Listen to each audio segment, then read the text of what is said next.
Hello everyone, welcome to our weekly broadcast.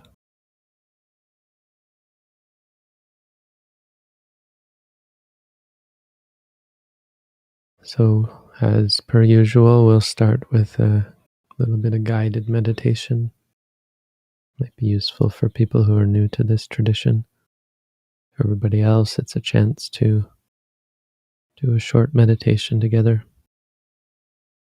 You're welcome to post questions in the chat. You're welcome to post anything mindful, anything wholesome in the chat that you like. Once the question and answer period starts, then we'll ask that you only post questions in the chat.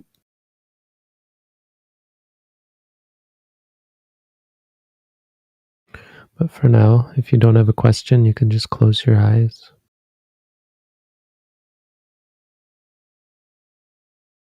And start by focusing on the stomach.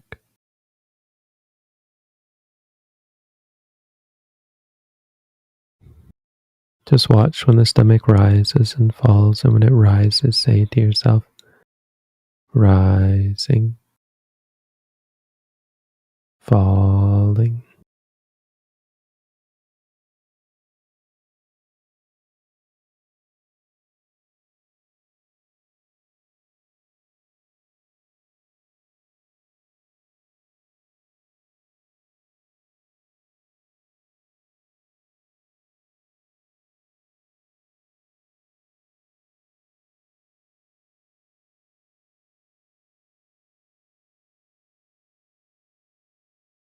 We use a word like a mantra to keep our minds focused on the actual experience rather than our interpretation or judgment of it.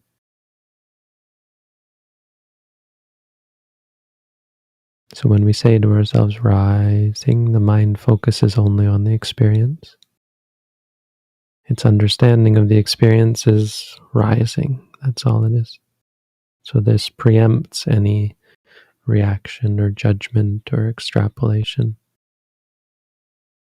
We don't get triggered by the experiences. Rising is just rising, and when it falls, falling. It's just a simple exercise to start to cultivate this skill of seeing clearly.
We're not trying to control the breath. If you notice that you are controlling it, you should make note of that as well. If it feels tense or uncomfortable, you can say to yourself, tense, tense.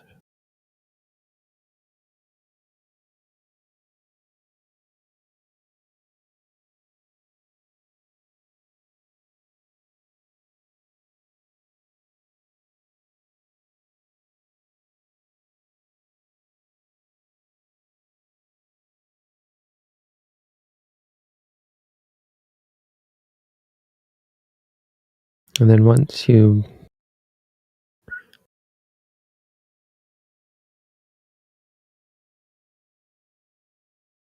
able to note the rising and the falling of the abdomen,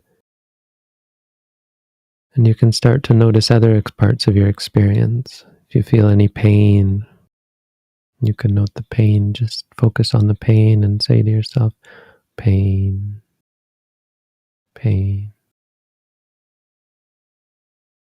until it goes away. Just stay with it. Again, we're not trying to make the pain go away or fix it. We're just trying to get a better relationship with it so that we see pain as just pain. This prevents us from getting upset or disturbed by it.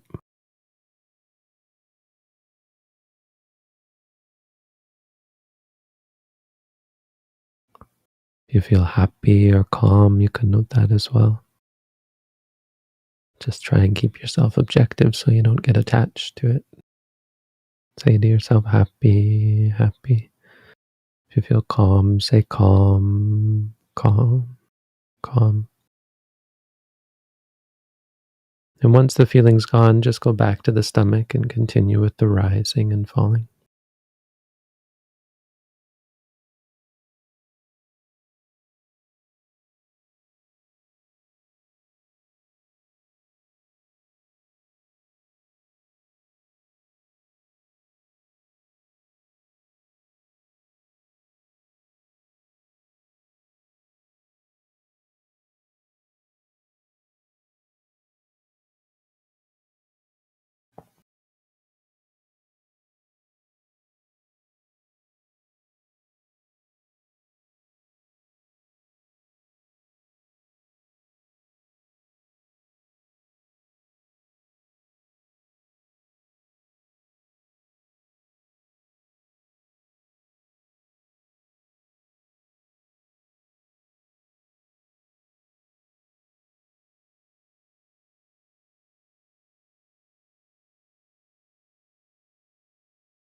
Another common experience will be thinking. So thinking about the past or future, good thoughts, bad thoughts, all sorts of different kind of thought. But whether it's past or future, good or bad thoughts are really just thoughts. So we try to focus on the actual experience and just remind ourselves thinking, thinking. Doesn't matter whether it's past or future, good or bad, the thought, thinking is just thinking. And this helps us avoid getting caught up in our thoughts, overwhelmed by our thoughts, consumed by them, and suffering from them, tortured by them. Thinking is just thinking. You can see the thought or come and go and stay present, stay here, now.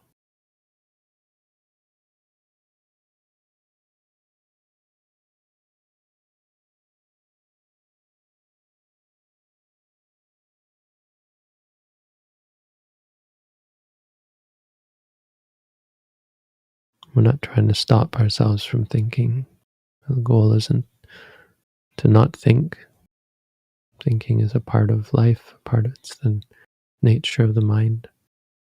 What we're really trying for is clarity of thought, so that our thoughts are just thoughts, with no judgment or reaction or obsession.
Next, we have our states of mind, qualities of mind.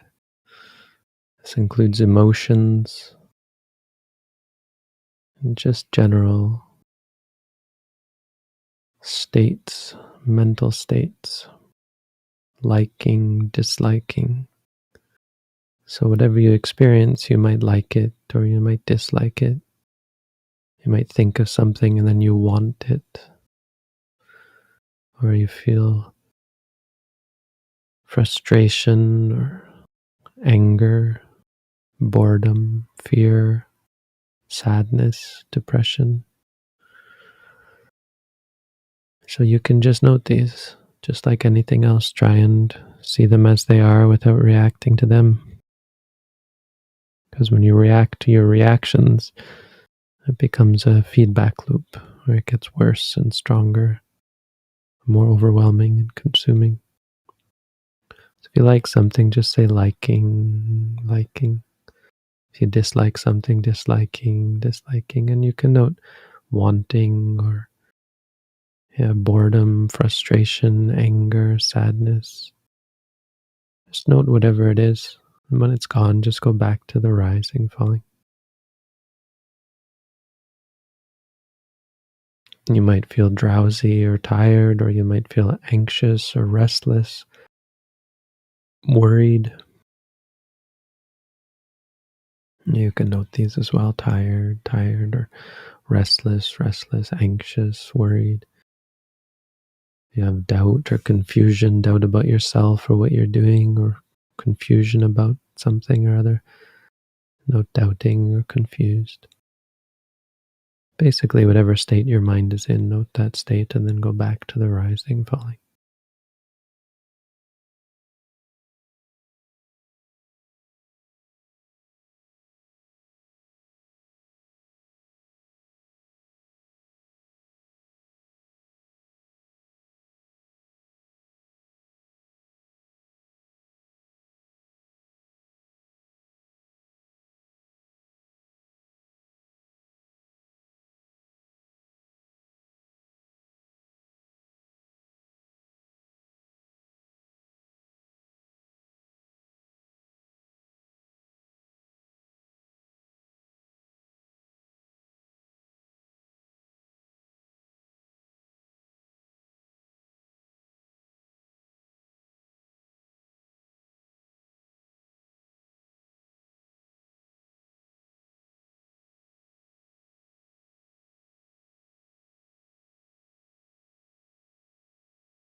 And finally, we can be mindful of our senses. So seeing, hearing, smelling, tasting, feeling.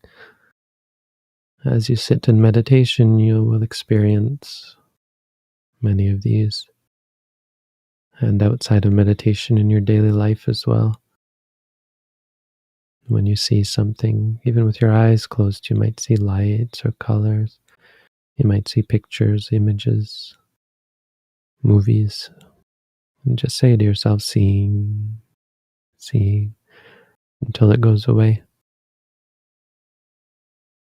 If you hear sounds outside or in your mind, hearing, hearing. If you smell or taste or feel, say smelling, smelling, or tasting, tasting, feeling, feeling. If you feel something on the body.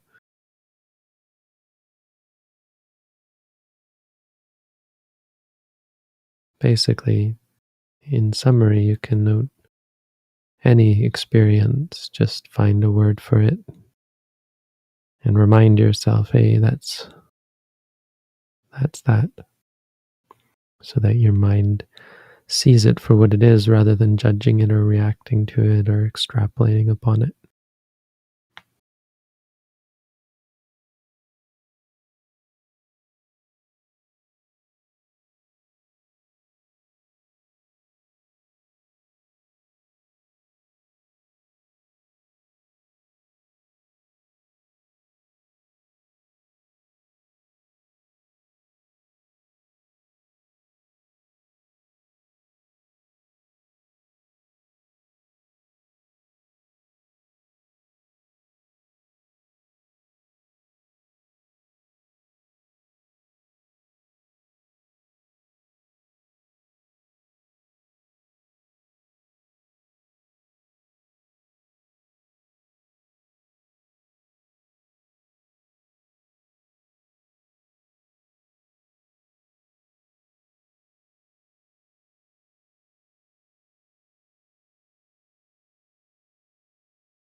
All right.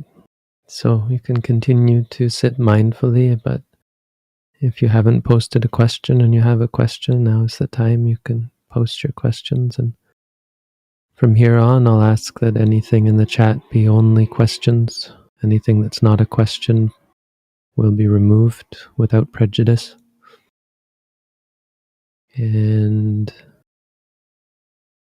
we'll start to answer the questions as they're asked.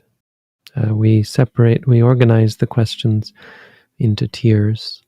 So the top tier questions are those that need an answer, where an answer is going to really help the person and is somehow related to their meditation practice. And beyond that, we organize questions based on their relevance to our practice. So I'm ready when you are. Thank you, Bhante. We do have questions. Do you have advice on letting go of striving for relief when painful sensations arise? Well, the only reason you'd strive for relief is when you've judged the painful sensation as bad, as antagonistic, right? Because relief is already a judgment. It's already caught up in judgment. You don't need relief from something unless that thing is stressing you out. So the relief is to change the way you look at the painful sensations. We don't let go. You see that letting go isn't something I can advise you on. Letting go comes from seeing that it's not worth clinging to, or that clinging is what causes stress and suffering. So the only solution is seeing clearly. And mindfulness helps you to see clearly when you focus on the pain just as pain and try to be as objective, confrontational. I mean, facing it, not confrontational, but facing the pain rather than shying away or trying to escape or trying to remove it or something. When you're able to just see the pain as pain, then the letting go happens by itself. There's no clinging.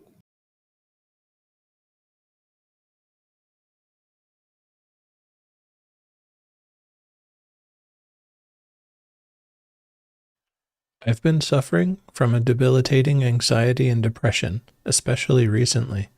What would you recommend I do during practice and beyond to get better? Well, you may want to look at the fact that you think it's debilitating. I mean, I'm not questioning that, but just questioning that you might have some judgment about it on top of it. You see, anxiety and depression are already judgmental states. They're already reactionary states. But then you can be upset about the fact that you have anxiety and depression or worried about it. So you have to note that as well. On top of the anxiety and depression, you feel more depressed because you're depressed, right?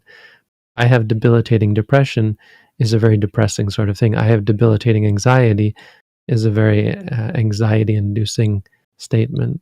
So try and look at those statements as well, those judgments, because the ultimate reality, and this isn't to trivialize your situation, but the ultimate reality is that anxiety and depression are not debilitating. The debilitation comes when you react or you engage with even anxiety and depression unmindfully. So really, I mean, the answer as always is to learn the skill of being mindful, both about the anxiety and depression and about your perception of them themselves, which perpetuates the anxiety and depression. So try and look at how you judge them and try and, rather than creating a narrative that I have, like I've been suffering, be careful that it often becomes a narrative where we think of ourselves as suffering from something, instead of just saying anxiety has arisen now. Because when anxiety arises now, it's not actually a problem. It's an experience and it's momentary. But because we perpetuate it and we feed it, it gets stronger and stronger and reoccurring. And because of our unmindfulness, we're completely unable to cope. And that's what causes the debilitation. So try and just see anxiety as a momentary thing that keeps coming again and again, and just try and stay with it whenever you can, saying anxious, anxious. I don't know if you've read our booklet on how to meditate, but a great way to start is to read the booklet and think about doing an at-home course. We have these at-home courses where you just practice every day, and we meet once a week, and we can go through a course of practice. It's all free, so feel free to take a look at that. You often recommend to meditate in Dhamma talks by noting hearing, but in this way I can't actually grasp the teaching. Why do you recommend it in Dhamma talks instead of understanding the instructions? Well, if you can't understand the instructions, there might be something beyond hearing that you have to note. Maybe there's a quality of mind that's keeping you, because hearing shouldn't prevent that. You can note hearing and also comprehend the talk. But I mean, another aspect of that is that when you note hearing, you're already following the teachings. But I think it's a bit of a mistake to think that you can't do both. You can note hearing, and you can note intermittently. Note hearing to keep yourself present and also understand what's being said.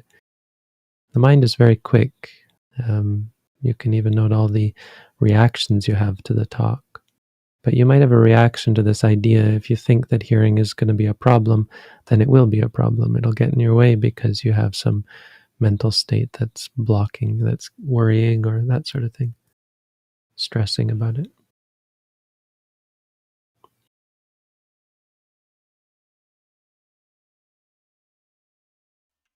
Is it better to observe the respiration or do the rising falling?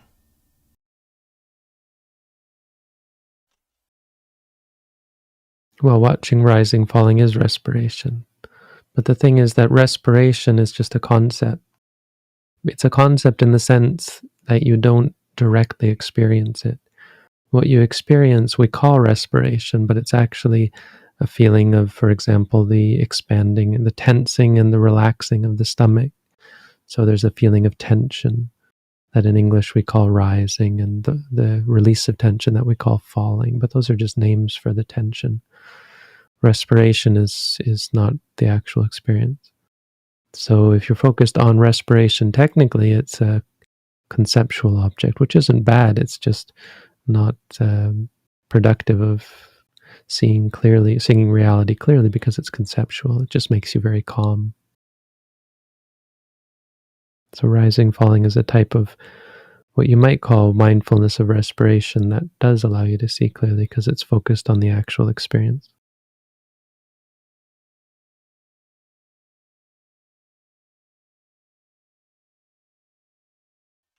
How can I motivate and remind myself to meditate daily? I often just procrastinate, noticing a day later, and motivation declines. I still want to integrate meditation into my day.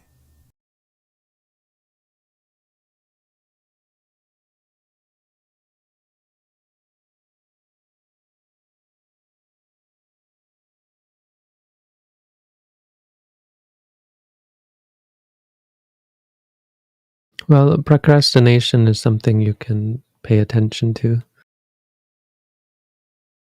Look at the quality of mind, because procrastination isn't a reality. We call it procrastination, but there's some quality of mind that is averse to doing whatever it is that you feel like you should do, or that sort of thing. Somehow averse to the meditation, or there's a desire for something else. The best way to get started is to do a course, do the at-home course, come and do an intensive course, join a meditation group, that sort of thing. You really need connection with a teacher, connection with a meditative community. It's those sorts of things that are necessary in order to provide motivation.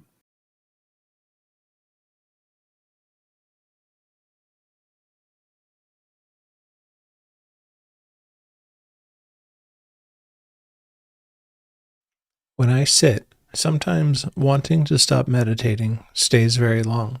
It can stay the whole hour. It becomes a kind of suffering. What should I do?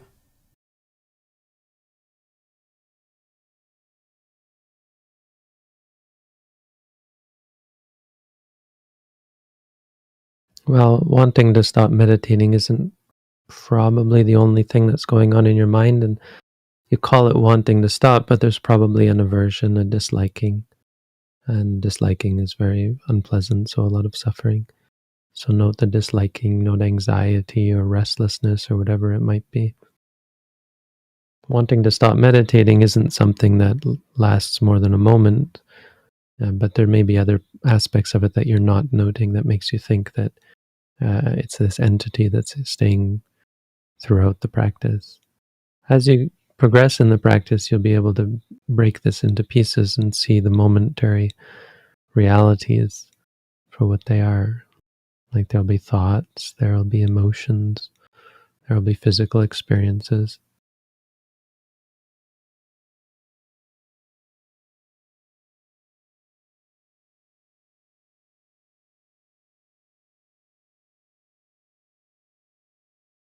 Please clarify the differences among concentration, meditation, and mindfulness. In meditation, I have concentration on the risings and fallings too.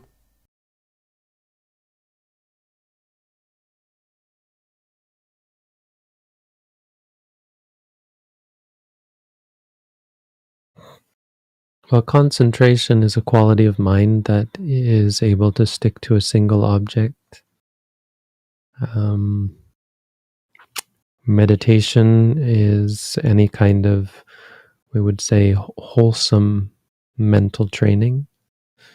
And mindfulness is the quality of being able to grasp an object for what it is, to have a strong perception of the object that doesn't waver or trigger reactions and so on. The grasping of the object just as it is. So in mindfulness meditation, of course it is meditation and there is concentration.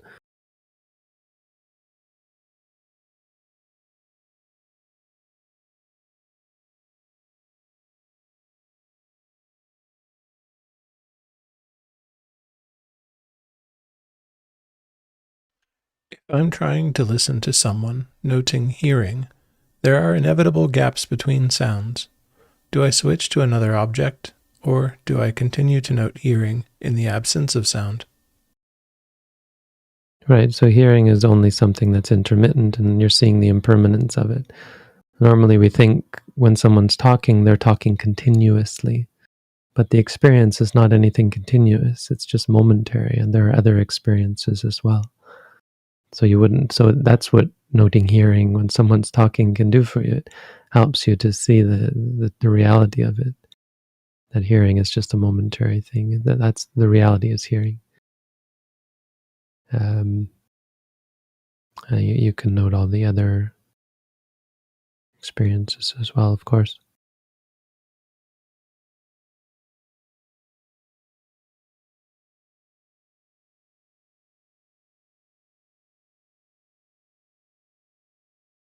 Now, I guess I would say that to some extent, the noting practice does change your perception of things. So you may at times be removed from the conceptual reality of whatever the person is trying to get across while you're saying hearing. But it's not true that you won't get anything from what they're saying. I mean, sometimes maybe you will, sometimes you won't. Just the same as with anything. We don't listen to everything someone says when they're talking to us. But noting hearing isn't a cause for not being present. I mean, it keeps you present with the experience. So you will be able to perceive what the person is saying. and as well as be able to perceive other things. So as you can see, you might be sitting and listening and feel pain and as well, and note that. You might feel calm or happy, liking or disliking, doubting what the person is saying or judging it, that sort of thing. All of those things might arise. The problem, if you are just focused on gaining information, it's not really the best use of your time. It's not the best way to engage with a meditation discourse, because at that moment you're not focused on your actual experiences, right? And if doubt does arise, or liking or disliking does arise, if pain does arise, you won't be in a position to be mindful of it, which is very important for the proper understanding of the talk.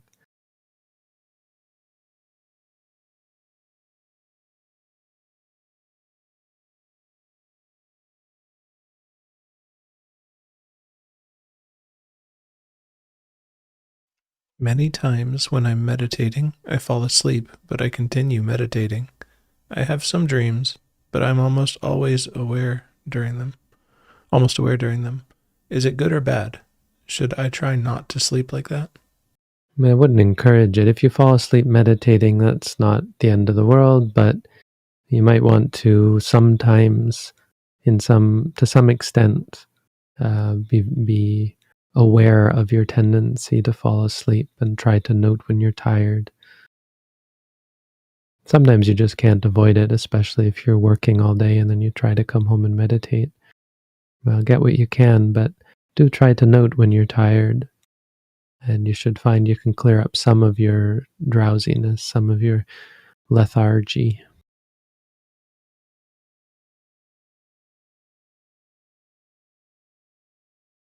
We don't judge things as good or bad. If you fall asleep and when you wake up, start meditating again.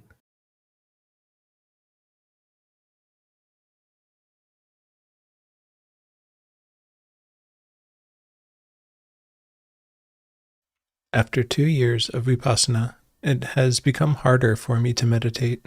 I am tired from it and have little aversion towards the practice.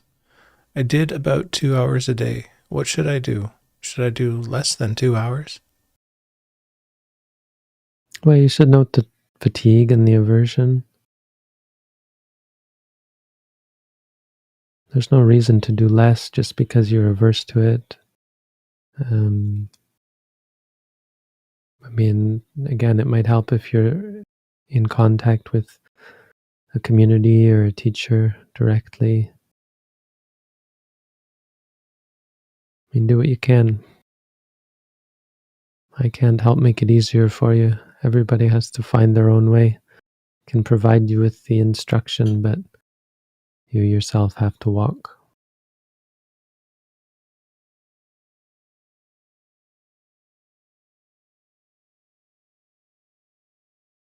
What's the difference between doing things concentratively and mindfully? Well, nothing. If you're being mindfully, you're also being concentrated.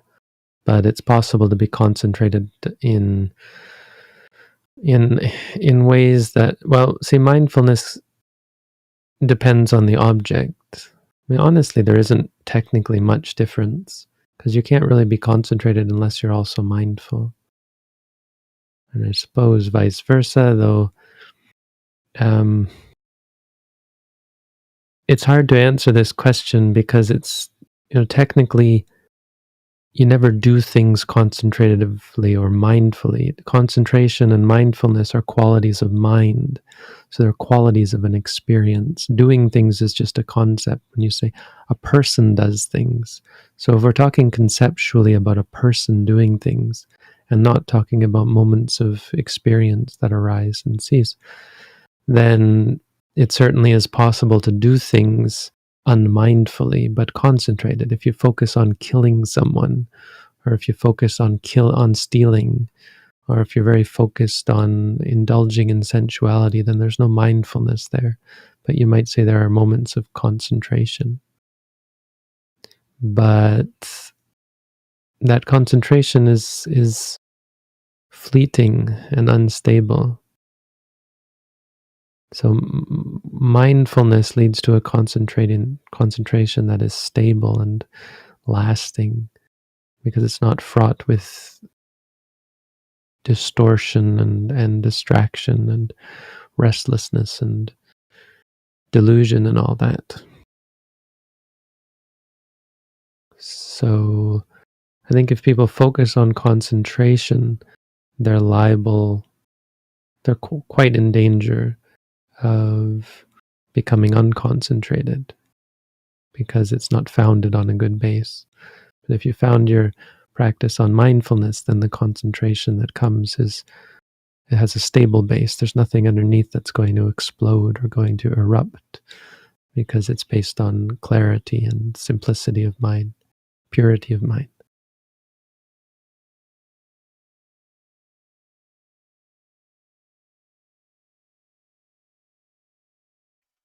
Is Sati like a guard at sense doors to see what to let in and what not to let in? Sort of, yes. I mean, that's almost exactly how the commentary describes it. You've probably gotten this question from something you read from somewhere. I'm assuming you didn't, unless you just came up with this yourself, which is pretty incredible. I'm not saying it's not possible. It's just probably you read that somewhere. But to see what to let in isn't maybe exactly it. It's more like to prevent. It's not about deciding so much as just being there as a means of preventing bad people from coming in. Like, you don't sit there and decide what to let in and what not to let in. It's more like kind of like a filter. The only thing that can get into the mind is experience. The defilements can't arise in the mind, because the mindfulness is guarding it. And it's not the act. You don't practice guarding. It's just how it manifests. When you're mindful, the mind is guarded by virtue of being mindful.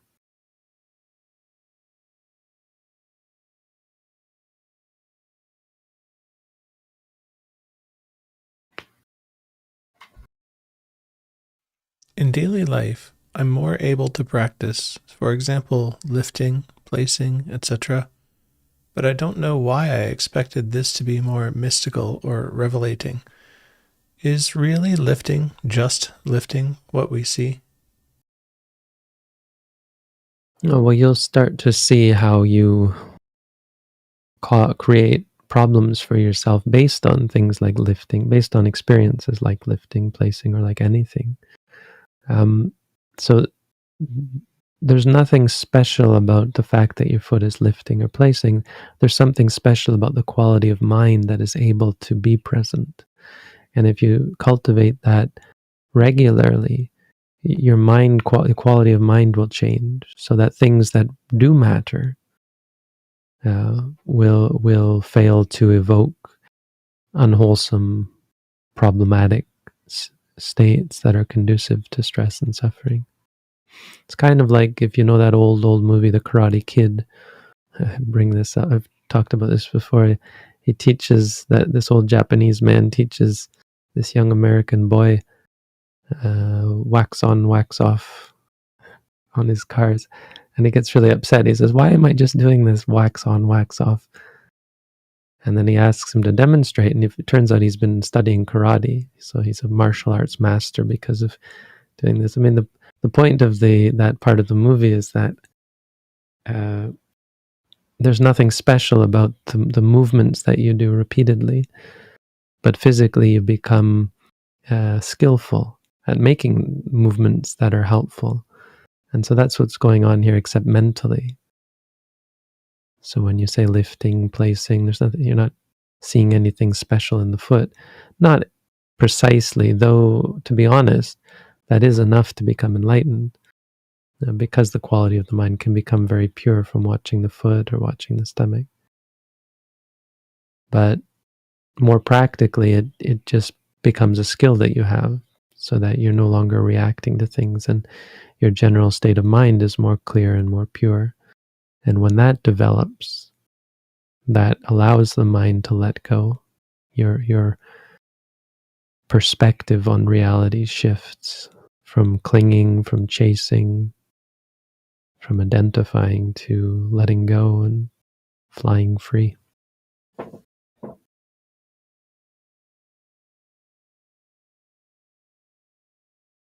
Are there any dangers associated with meditation? Well, there are many different kinds of meditation, and so yes, some meditations can be quite vulnerable to danger. Mindfulness has very little danger associated with it because of how simple and clear and concrete the instructions are. So if you practice according to the way we teach, it's not a boast or something. It's just that because of the simple and direct nature of it, it's very hard to give rise to mental problems. If someone has a mental illness, then it's going to perhaps, it's easy to misunderstand the practice and apply it incorrectly. So that's the only danger with mindfulness, is that you stop applying it correctly. Meaning, instead of noting what you actually experience, you use the mantra to note something you don't experience, or something that's not an experience, like a concept or something you want to experience, or so on. So if you have proper instruction and you follow that proper instruction, there's very little danger. I mean, the thing is, you're talking about training the mind. So, of course, when you start to train the mind, there's danger. There's danger that you'll train it incorrectly. When a new meditator probably shouldn't practice too far removed from a teacher. But again, as I said, the mindfulness is on the low end of what is dangerous because it's very simple and straightforward. The biggest danger is that the person will stop. What is much more common with mindfulness meditation is the person just stops. If something, and it's often because something unexpected arises. So maybe something scary arises and they stop, or something very challenging or uncomfortable arises and they stop. That's much more common. In fact, someone once said to me that the real problem, oh no, it was an old quote. I think it's not even to do with Buddhism. If you're afraid you're going to go crazy, you're not going to go crazy. And it is to some extent true. People who really do have dangers in meditation are those who have no fear, those who don't have a sense that something might be going wrong and just go with it no matter what, push ahead no matter what they're doing, and without any reflection that you might be doing it wrong. It's very easy to have problems.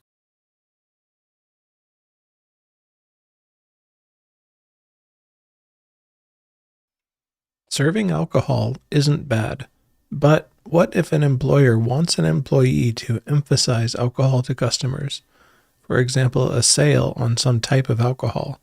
At what point does it become business in intoxicants? Yeah, I would say that's crossed the line.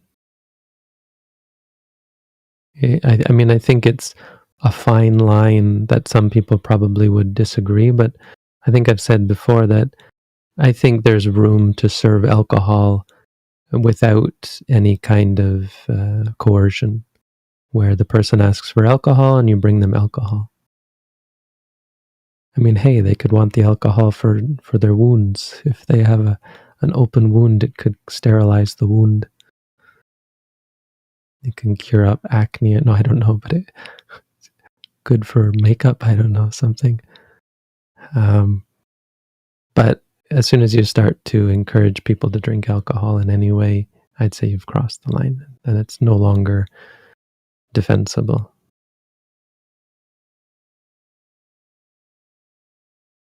I mean, it's not the end of the world. It's just something I would try my best to avoid. I mean, personally, I wouldn't do that, even if I wasn't a monk.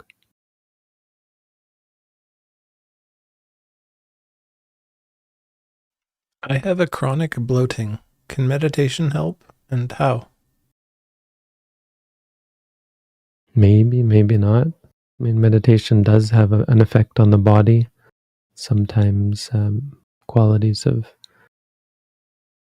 the mind are affecting the state of the body. But that's not the goal of meditation. Meditation is about purifying the mind. The body is ultimately incapable of purification. It's full of all sorts of problems and it's just falling apart. Eventually your body's going to fall apart completely and going to die. That's something unavoidable. So trying to stop that or make the body better is not a great way to direct your attention. You should direct your attention on seeing the bloating for what it is, seeing the experience for what it is.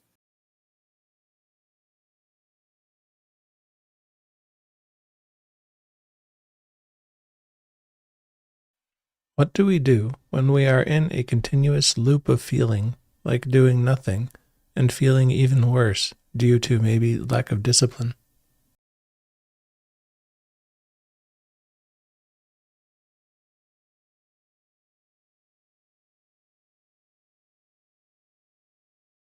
Well, note the feelings. If you feel like doing nothing, you can still note feeling. And if you feel worse, well, that's not just feeling worse. You have to ask yourself, what is the actual experience? There's a self-hatred, that's disliking, or if there's a sadness or depression, note those as well.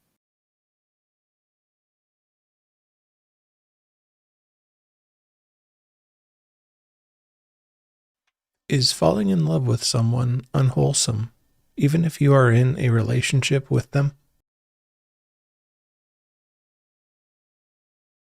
So falling in love isn't actually an experience. This is poetic language. It's common village talk, they would say. It's the talk of the village. It's not the talk of the spiritual talk.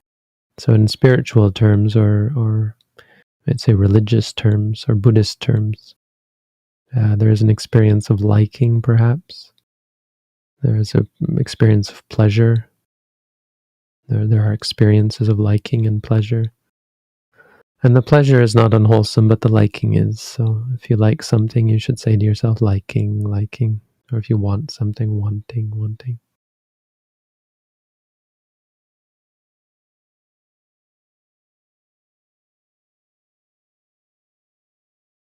Is failing to attain stream entry in this life a wasted opportunity? Does progress we make in this current life pass over? The idea of failing to reach Sotapanna greatly affects my practice. Well, that's the most important part at the end, is that there's something getting in the way of your practice. And that's what you should take as the object of your practice, this worry or fear or desire. So better than trying to be reassured that you have no reason to react the way you do, you should take that reaction as the object, because that's the sort of thing that allows you to progress when you work through your issues rather than try and solve them. Right? Getting answers to your questions is fine and good, but in the end, it's not about answers to questions. It's about getting a better perspective on your experiences. So, but as far as the information goes, no moment of mindfulness is a wasted moment. No moment of wholesome meditation of any kind is a wasted moment. It's all a support for your attainment of freedom from suffering, not just in this life, but in all lives to come. There are many cases of people in the Buddha's time who had done some sort of spiritual practice in the past, and it supported them to become enlightened quite quickly in the time of the Buddha. So our efforts in this life are very important and very powerful and very far-reaching into the future, which is why the opportunity is so precious. And so yes, any moment that we aren't mindful, it technically is a wasted opportunity, but it doesn't mean the moments that you did practice were wasted just because you didn't attain Sotapanna or something.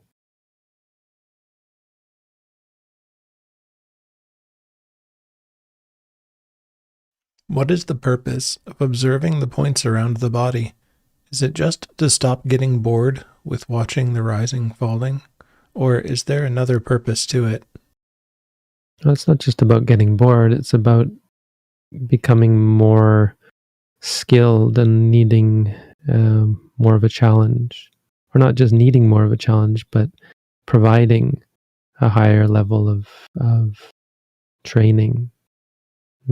Just in the very simple sense of like having to juggle more balls. When you're juggling, if you juggle 4 or 5, it trains you that much further. It's a higher level of mental training, just training the skill of flexibility, the skill of presence, in order to be able to remember which point you're at and that sort of thing. To be able to see more clearly when you do get distracted, because you'll notice that you've lost track of where you were in the sequence.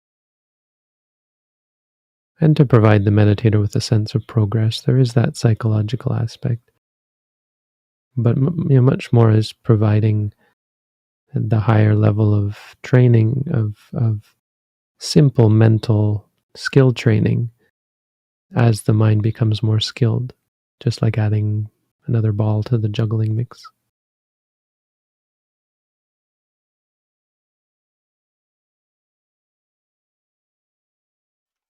How can I handle feelings of unfairness or injustice? I want to simply note on these, but I feel they require action, as they directly impact my life. Yeah, action isn't something that we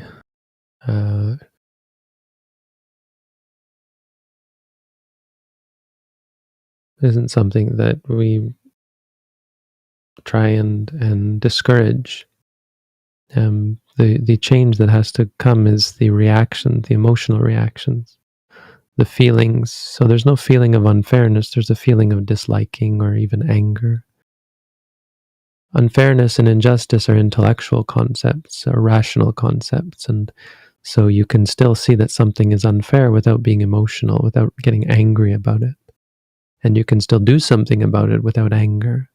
You don't actually need the anger. We think we do, and the anger propels us, and it really doesn't. The anger just makes it messy. And it actually cripples you because you lose energy, you waste energy on the anger. And this is why people get burnt out when they work for justice, because they're constantly thwarted and angered by the state of affairs, become depressed and so on.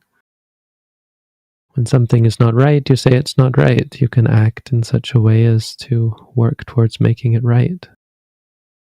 There's lots of good things you can do, but if you're consumed by anger, you become impotent.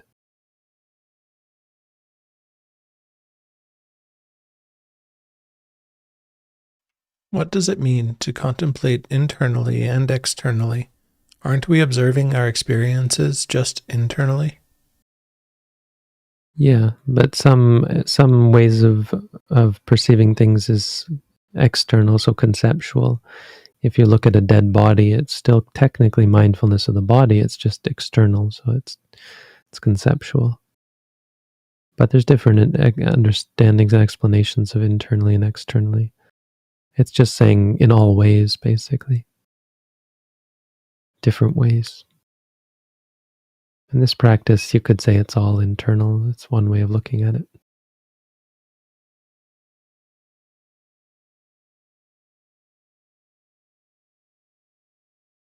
What does noting certain emotions and states do? I mean, technically. You seem to advise that quite a bit, but I'm not sure how this is working. Please, could you explain a bit more? Well, the mind has a cause and effect quality to it. So how we react to things has consequences. This is the nature of karma. The essence of karma is this consequences of our reactions to things, of our perspective on things. So when you remind yourself, for example, that pain is just pain, you change your perspective on it. And so instead of allowing for the anger, disliking, or fear, or worry about it to arise, the reaction is a pure reaction. This is not bad, not good. This is this. And so you break the chain, or the chain changes.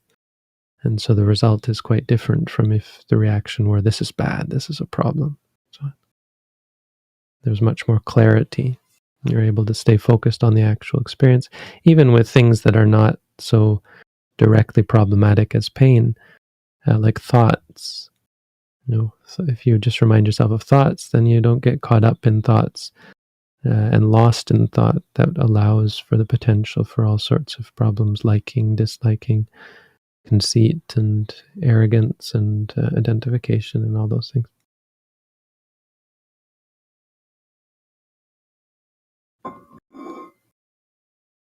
How to deal with dogmatic Christian parents who want to enforce their views on their adult children and cannot accept that they have different views. Well, with mindfulness, we don't try and change others. You have to observe yourself. Especially with parents, it's quite often they evoke strong emotions because we lived with them for so long that they're easily able to push our buttons. So, your solution should not be to change them or fix them or so on. Asking how to deal with them is a great question, but just make sure it's focused on how you deal, how you react. And so that has much less to do with their nature than it has to do with your nature. Focus on your nature, and you'll find that your relationship with all sorts of people improves. Or not, or they run away yelling and screaming, which is still fine because then you're free from stress and suffering. It's not up to you to fix everyone else, and you really can't do it. But I found over the years things I never thought possible. My father is practicing meditation, mindfulness meditation, and my mother, well, she's not practicing, but she helps me organize a course in her neighborhood in Florida every year. So, and she's a very kind person. So they're very accepting of me now in ways that I don't think they were when I first started. Appreciative even, seeing the benefit of what I do, which is quite good, I think, compared to where we were 22 years ago.